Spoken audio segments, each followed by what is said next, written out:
and this is specifically for the undergraduate. So the first thing you do is apply for a place at a designated learning institution, which might be a university or a college. Examples of universities or colleges to apply to are University of Alberta, University of Toronto, University of Calgary, University of Manitoba, University of Winnipeg, there's NET, which is a polytechnic, Saskatchewan Polytechnic. So the first thing you do is you submit your high school or post-secondary transcripts to the university or colleges you want to apply to, then they'll respond to you. You also pay the application fee, which is usually 150 Canadian dollar.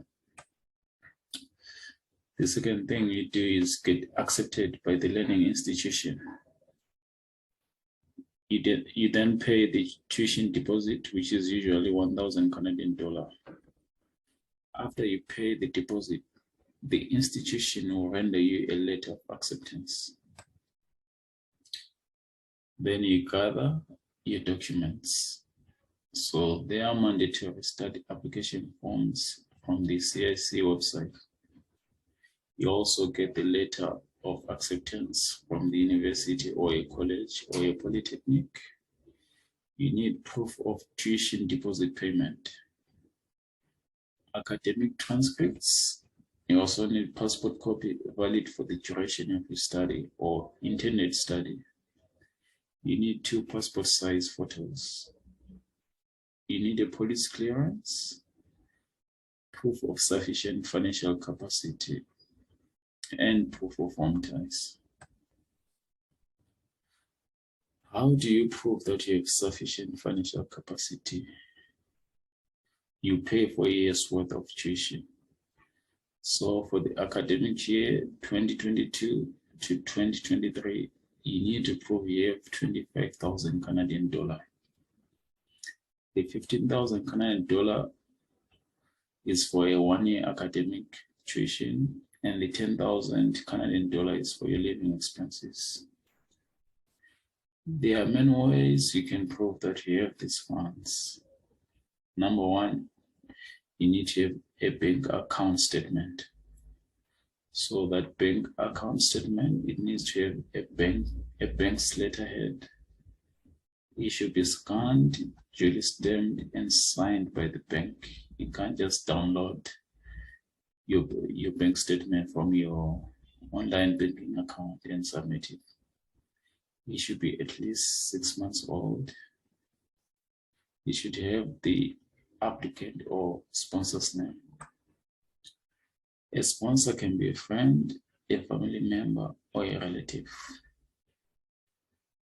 But I'll say this. For your application to be weightful, your sponsor should be a family member, for example, your parent or a sibling. An applicant needs to prove their relationship with the sponsor. So if the sponsor is your family member, it's easier for you to prove that relationship. The second way you can do it is through proving that you have a loan.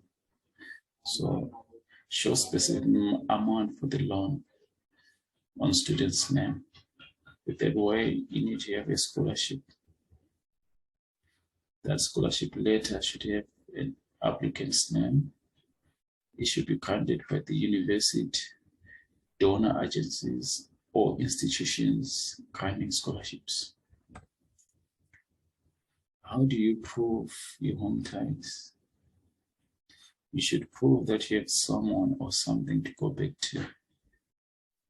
It might be a business, if you own a business, or property, or mortgage, if you want some land or some building.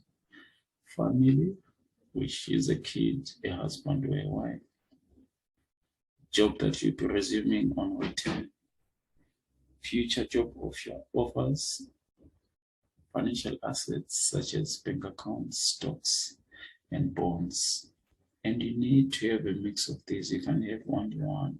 For example, if you have a business, you have a family, and a future job offer, then your application has more weight. The fourth thing you do is you open a GC key account. Open this from the CIC website so as to apply for the study permit online.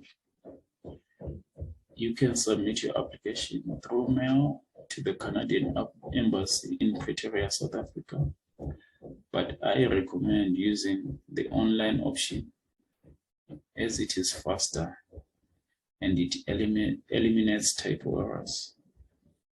You then upload your documents into this GCK account. You pay the 150 Canadian dollar application fee. So what's next? After some time, the Canadian government will request for the applicant to do biometrics, and it costs you $85 Canadian dollar. That's where they take your picture and your fingerprints. If the application is successful, they will require the applicant to do medical examinations through one of their doctors. If not, they will send the applicant an email specifying why the application was rejected. The major reasons why most of the applications are rejected are lack of proof of sufficient financial capacity, lack of proof that the applicant will return to their home country after studies are done. Processing time is usually within 3 months. After you graduate, assuming you get the place, you qualify for graduate work permit, you do not necessarily have to return to your home country, even though you need to prove that you have home ties. The age range for this particular permit is between 18 to 35 years. I will go deeper on how to fill the required forms on the next presentation. Please note, application for postgraduate is slightly different, and I will also do a presentation on it. For any questions, please contact me on my email address to respond at gmail.com. Please like, subscribe, and comment on my YouTube channel. Also click the link on the description to support my t-shirt sales business. Be lit. Thank you.